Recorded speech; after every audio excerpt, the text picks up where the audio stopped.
நண்பர்களே, ரொம்ப நாளா எனக்கு ஒரு சந்தேகமா இருந்தது. அந்த சந்தேகத்த இன்னைக்கு கிளியர் பண்ணலாம் அப்படின்றதுக்காக, ஒரு ப்ராஜெக்ட் ஒண்ணு செய்யலான்ட்டு ஸ்டார்ட் பண்ணேன். இந்த ப்ராஜெக்ட் வந்து பார்த்தீங்கன்னா, நெறைய சோசியல் மீடியாஸ்ல பார்த்துருக்கேன். அதாவது ஒரு மைக்ரோஃபோன் இருக்கு பார்த்தீங்களா, அந்த மைக்கையும், ஆடியோ ஜாக்கையும் கனெக்ட் பண்றது மூலியமா, நமக்கு ஒரு சூப்பரான மைக் கிடைக்கும் அப்படின்ட்டு ஒரு கன்டென்ட் இருக்கு.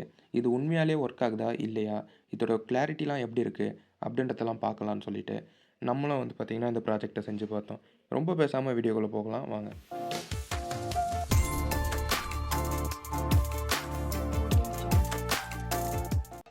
நம்ம என்ன வேலையா செய்ய போறோம்? சும்மா பார்க்க போறோம். இந்த மைக்கு செய்யறதுக்கு நமக்கு தேவையான பொருட்கள் பார்த்தீங்கன்னா, ஒரு மைக்ரோஃபோன் தேவைப்படுது. இது வந்து பார்த்தீங்கன்னா, நான் எலக்ட்ரானிக் ஷாப்ல நார்மலா கேட்டாலே வந்து இருக்கும். அங்கேருந்து வாங்கியிருந்தேன். இந்த மாரி மைக் உங்களுக்கு கிடைக்கலனா, உங்களோட பழைய ஹெட்செட் இருக்கு பார்த்தீங்களா, அதிலிருந்து கூட நீங்க டீசால்டரிங் பண்ணி எடுத்துக்கலாம். அடுத்து வந்து பார்த்தீங்கன்னா, நமக்கு ஆடியோ ஜாக் தேவைப்படுது. இந்த ஆடியோ ஜாக் வந்து பார்த்தீங்கன்னா, 2 டைப்ல இருக்கு. ஒண்ணு வந்து பார்த்தீங்கன்னா போடா! இதுல ஒண்ணும் குறைச்சலடா. இதுல ஒண்ணும் குறைச்சல்ல.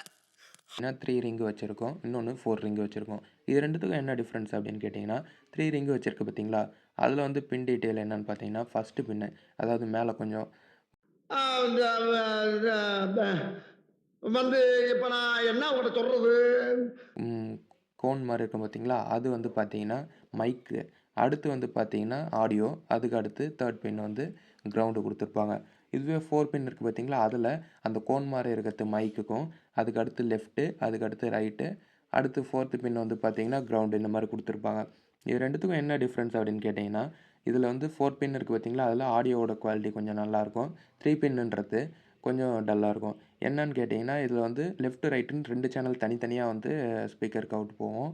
இதுவே வந்து சிங்கிளா இருக்கு பார்த்தீங்களா, அது வந்து ஒரே சேனல்ல போயிட்டு, அதிலேருந்து வந்து பார்த்தீங்கன்னா, லெஃப்ட், ரைட்டுக்கு ஒண்ணா தான் குடுத்துருப்பாங்க. அதனால உங்களுக்கு லெஃப்ட், ரைட் வந்து அந்த அளவுக்கு வந்து அந்த 3 பின்ல வந்து ஃபீல் பண்ண முடியாது. நோட் பண்ணுங்கப்பா, நோட் பண்ணுங்கப்பா. இப்போ வந்து பார்த்தீங்கன்னா, நம்ம இந்த ஆடியோ ஜாக்கோட ஒயர் இருக்கு பார்த்தீங்களா, அதில வந்து ஸ்லீவ் மட்டும் ரிமூவ் பண்ணி எடுத்துக்கலாம். இதில வந்து பார்த்தீங்கன்னா, இப்போ 3 பின் இருக்கு பார்த்தீங்களா, அந்த 3 பின்ல எது மைக்கு, எது கிரவுண்டு, எது ஆடியோ அப்படின்றத கண்டுபிடிக்கிறதுக்காக, அது மட்டும் இல்லாம இந்த ஒயருக்குள்ள எங்கேயாவது கட்டிங் என்ன இது? ஏதாவது ஒயர் ஏதாவது விட்டு போயிருக்கா அப்படின்றதையும் நம்ம வந்து இதில கண்டுபிடிச்சிக்கலாம். அதுக்காக மல்டிமீட்டர் எடுத்து கன்டினியூட்டி மோட்ல போட்டு, இப்போ வந்து பார்த்தீங்கன்னா, செக் பண்ணி பார்க்குறேன். செக் பண்ணி பார்க்கும்போது வந்து பார்த்தீங்கன்னா, எல்லா கன்டினியூட்டியுமே ஓகே தான். நல்லா தான் இருக்கு.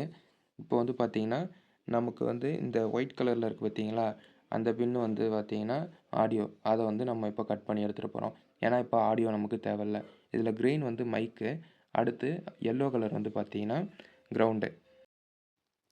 அதாவது இப்போ என்ன பண்ண போறோம்னா, இந்த மைக்கையும், இந்த ஆடியோ ஜாக் ஒயர் இருக்கு பார்த்தீங்களா, இதையும் கனெக்ட் பண்ணுறதுக்கு முன்னாடி, இந்த ஒயரோட ஸ்லீவ ரிமூவ் பண்ணிட்டு, அந்த 2 லீடுக்குமே வந்து பார்த்தீங்கன்னா, கொஞ்சம் தின்னிங் பண்ணி எடுத்துக்க போறோம். தின்னிங்ன்றது என்னன்னா, சால்டரிங் பண்ணுறதுக்கு முன்னாடி, அந்த ஒயர் மேல கொஞ்சம் லைட்டா சால்டர அப்ளை பண்ணி வைக்கிறது தான் தின்னிங். இத பண்றது மூலியமா நமக்கு வந்து பார்த்தீங்கன்னா, நல்லாவே சூப்பரா ஈஸியா சால்டரிங் ஆகும். இது சம்டைம் வந்து பார்த்தீங்கன்னா, ஒரு சில ஒயர்ல வந்து கரெக்ட்டா இது ப்ராப்பரா இந்த சால்டரிங் வந்து ஒட்டாது. அப்படி ஒட்டலன்றப்போ, இந்த 2லயும் அந்த 2 ஒயர்லயும் வந்து பார்த்தீங்கன்னா, கொஞ்சமா ஃப்ளக்ஸ் அப்ளை பண்ணிட்டு, அதுக்கப்புறம் சால்டரிங் பண்ணீங்கன்னா, நல்லாவே வந்து ஒட்டும். இந்த சால்டரிங்குமே வந்து பார்த்தீங்கன்னா, ஃபர்ஸ்ட்டு நீங்க டிப் எடுத்து லெட்டுல வச்சுட்டு, அதுக்கப்புறம் எடுத்துட்டு வந்து ஒயர்ல வச்சீங்கன்னா ஒட்டாது. ஏன்னா இந்த லெட்லயே வந்து பார்த்தீங்கன்னா, ஃப்ளக்ஸ் வந்து மிக்ஸ் ஆகி வந்திருக்கும். இப்போ நீங்க அந்த டிப்ல வச்சுட்டு கொஞ்சம் தூரம் எடுத்துட்டு வந்து, அதுக்கப்புறம் வந்து பார்த்தீங்கன்னா, ஒயர்ல வைக்கும்போது, நமக்கு இந்த உள்ள இருக்க ஃப்ளக்ஸ் வந்து எவாப்ரேட் ஆயிடும். அதனால வந்து பார்த்தீங்கன்னா, இந்த ஒயரையும், அந்த லெட்டு, டிப்பு இது 3த்தையும் ஒரே டைம்ல ஹீட் பண்ணணும். ஹீட் பண்ணும்போது, அந்த லெட்டும் மெல்ட் ஆகும். லெட்டுல இருக்க ஃப்ளக்ஸு, இந்த லெட்டு இது எல்லாம் மிக்ஸ் ஆயி நம்ம ஒயர்ல வந்து அப்ளை ஆயிடும் ஃப்ரெண்ட்ஸ். இப்போ வந்து பார்த்தீங்கன்னா, மைக்ல வந்து 2 ஒயர் குடுத்துருந்தாங்க. அந்த 2 ஒயர ரிமூவ் பண்ணிட்டு, கிரீன் கலர் ஒயர வந்து பார்த்தீங்கன்னா, மைக்கோட ப்ளஸ்லயும், எல்லோ கலர் ஒயர மைக்கோட மைனஸ்லயும் குடுத்துக்கிறேன் ஃப்ரெண்ட்ஸ். இப்போ வந்து வச்சு சால்டரிங் பண்ணியாச்சு. இந்த மைக்க சால்டரிங் பண்ணும்போதும் ரொம்ப ஹீட் பண்ணாதீங்க. மைல்டான ஹீட்லயே சீக்கிரம் எவ்வளோ சீக்கிரம் டிப்ப அதுலேருந்து எடுக்க முடியுமோ எடுத்துருங்க ஃப்ரெண்ட்ஸ். இப்போ ஓ! நீ அப்படி வரியா? வந்து பார்த்தீங்கன்னா, சால்டரிங் பண்ணி எடுத்தாச்சு. எடுத்தோனே நம்ம இந்த மைக்லேருந்து ஒரு கவர் ஒண்ணு ரிமூவ் பண்ணோம் பார்த்தீங்களா, அந்த கவரையும் வந்து போட்டு விட்டுடலாம்.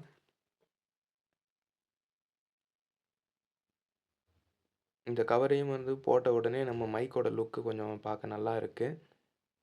எனக்கு நல்லா இருக்கு. உங்களுக்கு எப்படி இருக்கு அப்படின்றத கமெண்ட்ல சொல்லுங்க. இப்போ இந்த மைக் வந்து பார்த்தீங்கன்னா, அப்படியே யூஸ் பண்ணும்போது நாய்ஸ் அதிகமா இருக்கும். அதனால வந்து பார்த்தீங்கன்னா, மேல ஒரு ஸ்பாஞ்ச் வச்சு இதுக்கு ஃபில்டர் வந்து இப்போ ரெடி பண்ண போறோம். நார்மலா என்கிட்ட இருக்க இந்த ஸ்பாஞ்ச வச்சு, அந்த மைக்கோட ஹெட்ட கவர் பண்ணிட்டு சுத்தி வந்து டேப் போட்டுடுறேன். இந்த மாரி பண்றது மூலியமா வந்து பார்த்தீங்கன்னா, நமக்கு நாய்ஸ் வந்து கொஞ்சம் ரிடக்ஷன் ஆகும். இந்த மைக்கோட வாய்ஸ் கிளாரிட்டியுமே வந்து அந்த அளவுக்கு எஃபெக்டிவா இருக்காது. ஏன்னு கேட்டிங்கன்னா, இதுக்கு வந்து நம்ம எந்தவித டிரைவர் போர்டுமே வந்து யூஸ் பண்ணல. டைரக்ட்டா மைக்கு, அடுத்தது ஆடியோ ஜாக்கு இத கனெக்ட் பண்ணி, நம்ம மொபைல்ல கனெக்ட் பண்ணி ரெக்கார்ட் பண்ணும்போது, ஆடியோவோட குவாலிட்டின்னும்போது கொஞ்சம் ஆவரேஜா தான் இருக்கும். நம்ம ஃப்யூச்சர்ல வந்து பார்த்தீங்கன்னா, இதுக்கான டிரைவர் போர்ட செஞ்சுட்டு, சர்க்யூட்ட பில்ட் பண்ணிட்டு, அது மூலியமா மைக்க செஞ்சு, நம்ம வந்து வீடியோ அப்லோட் பண்ணலாம் அப்படின்ற ஐடியால இருக்கோம். அந்த மாரி வீடியோஸ்லாம் வேணும்னு நெனச்சீங்கன்னா, மறக்காம நம்ம சேனல சப்ஸ்கிரைப் பண்ணி வச்சுங்க. மிஸ் பண்ணிடாதீங்க. அப்புறம் வருத்தப்படாதீங்க. எந்த மாரியான வீடியோஸ்லாம் அப்லோட் பண்ணலாம் அப்படின்றதையும் கமெண்ட் செக்ஷன்ல சொல்லுங்க ஃப்ரெண்ட்ஸ். இப்போ வந்து பார்த்தீங்கன்னா, இந்த மைக்க வந்து நம்ம மொபைல்ல கனெக்ட் பண்ணி செக் பண்ணி பார்க்கலாம். நம்ம அந்த மாரி டிரைவர் வச்சு செய்யும்போது ரொம்பவே வந்து வாய்ஸ் குவாலிட்டி வந்து நல்லாயிருக்கும். இப்போ வந்து பார்த்தீங்கன்னா, மொபைல்ல கனெக்ட் பண்ணிட்டேன். ரெக்கார்டர் ஆன் பண்ணிட்டேன். ஆன் பண்ணிட்டு இப்போ மைக்க வந்து நம்ம மேல வந்து டச் பண்றோம். அத தட்டும்போது வந்து பார்த்தீங்கன்னா, அந்த சவுண்டோட ஃப்ரீக்வன்சி வந்து ஏறுறது, இறங்குறது உங்களுக்கு வந்து தெரியுது பாருங்க. இந்த ஃப்ரீக்வன்சிலயே உங்களுக்கு வந்து தெரியும். கொஞ்சம் அப்படியே ஒரு நாய்ஸ் வரது நல்லாவே உங்களுக்கு தெரியும் ஃப்ரெண்ட்ஸ். நம்ம எதுவுமே அந்த மைக்க டச் பண்ணாத இருக்கும்போது வந்து பார்த்தீங்கன்னா, ஒரு மாரி அந்த லைட்டா ஃப்ரீக்வன்சி இருக்கு பார்த்தீங்களா? இதெல்லாம் வந்து பார்த்தீங்கன்னா நாய்ஸு. ஃபைனலா இந்த வீடியோவோட எண்டுக்கு வந்துட்டோம். இந்த வீடியோ புடிச்சிருந்தா லைக் பண்ணுங்க. மறக்காம நம்ம சேனல சப்ஸ்கிரைப் பண்ணுங்க. நம்ம எந்த மாரியான வீடியோஸ்லாம் போடலாம் அப்படின்றதையும் கமெண்ட் செக்ஷன்ல சொல்லுங்க. தேங்க் யூ ஃபார் வாட்சிங் வியூவர்ஸ்.